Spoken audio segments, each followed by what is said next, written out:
Spoiler warning for bass instruments today, so if you haven't seen that show, you might want to watch it first. Last time we looked at a Mrs. Hawkins scene, we examined a complicated one. In Gilded Cages Scene 1-3, it had a lot of jobs to do. Introduce the flashback setting, the important figures, what their status quo was, and the beginning of their journeys. In fact, there was so much going on, it was kind of hard to sort it all out. So this time, let's look at something simpler, where it's easier to focus on just the mini arc of the moment that moves the characters along their journey. For today, that will be a section of bass instruments. Scene 1-7, where Mrs. Hawkins and Mary begin their search of the dressing room for clues to the murder mystery. The key to breaking down the narrative engine of a scene is to think of it in terms of the verbs. What are the characters doing? Because that's what reveals what goals they're trying to work towards. Remember that in a well-made scene, characters are always doing something, even if it seems like they're just talking, because everything they say is an action they're taking in order to accomplish something that they want. This scene is particularly interesting because of the layers of actions they're taking in what appears to just be a brief, simple conversation. The first layer is obviously the investigation. They're explicitly here to examine the scene of the crime.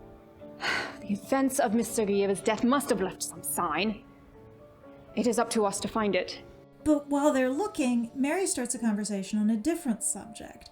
Because while Mrs. Hawkins' only interest is working on the case, Mary has a desire that she's only just starting to realize. And she pursues that desire by the question she asks next. Do you ever go to the ballet? Let's look at the action that's embedded in this line. It sounds like Mary is just making conversation while they work. And the pointedly casual way she says it helps imply that. At most, it might seem like she's trying to get to know Mrs. Hawkins better, especially seeing as Mary's just learned a whole new part of her boss's history that she never realized existed. Ballet? You? But that surprise has caused her to wonder just why she never heard about Mrs. Hawkins' interests outside of her work, and what that might mean for Mary as a person who's considering the same path. Well, I've never heard you speak of such a thing. Of your youth, or your outside hobbies, or anything. Mary asks about this because she wants to know just how much room there is in a life like Mrs. Hawkins for meaning outside of the work. David A. Ball, in his technical playwriting manual, would call this a foreword, an effort on a character's part to advance along their narrative. Mrs. Hawkins responds with, It's not often in London. Short, to the point, as if she's not that interested in that line of discussion. Not engaging, but rather refusing to engage. Mary's actions and Mrs. Hawkins' actions are in opposition to each other, opening up versus shutting down, creating conflict in their pursuit of the things that they're trying to attain. With this lack of engagement, Mary isn't getting much information on the things she actually wants to know, so she has to try another tack. But you keep up with it. The fact that she doesn't let the subject drop shows she wants Mrs. Hawkins to respond to her, not just on any line of discussion, but on this one in particular. And the fact that there's an assumption built into her phrasing, that Mrs. Hawkins does indeed have something to do with the ballet, suggests that she has a need for Mrs. Hawkins to agree and to confirm it. There is a reason that Mary needs this. The real thing she's struggling with is not whether or not Mrs. Hawkins still cares about ballet, but whether or not it's possible to live as a superhero like Mrs. Hawkins does and still have space for anything else while doing it.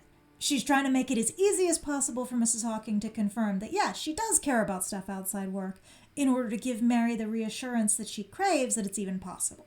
But Mrs. Hawkins is not picking up on this need.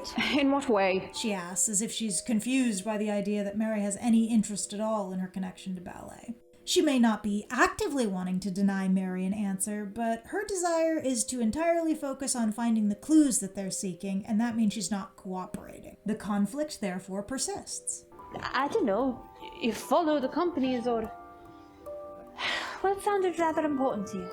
Mary says, and switches to her final tactic.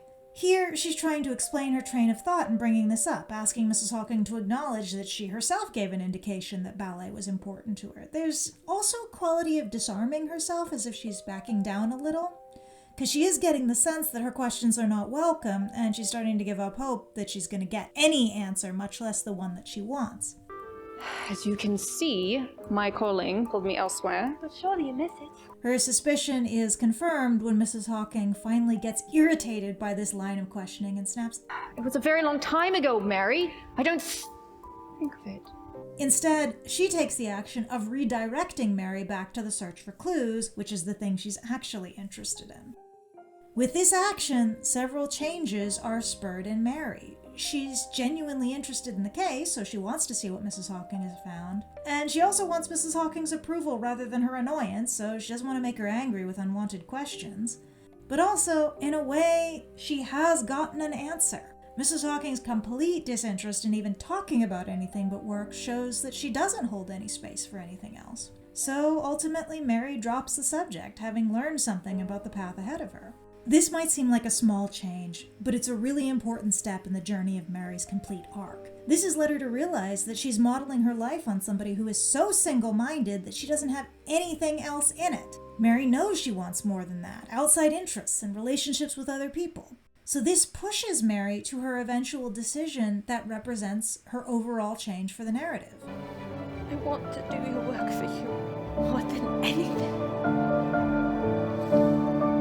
But I can't do it your way. So this moment serves the purpose of a scene really well. It shows characters taking actions in pursuit of their goals, and when they respond to the conflicts that arise, it changes them in a meaningful way, such that when you slot it into the sequence of their changes, it makes a really significant step in the course of the full journey.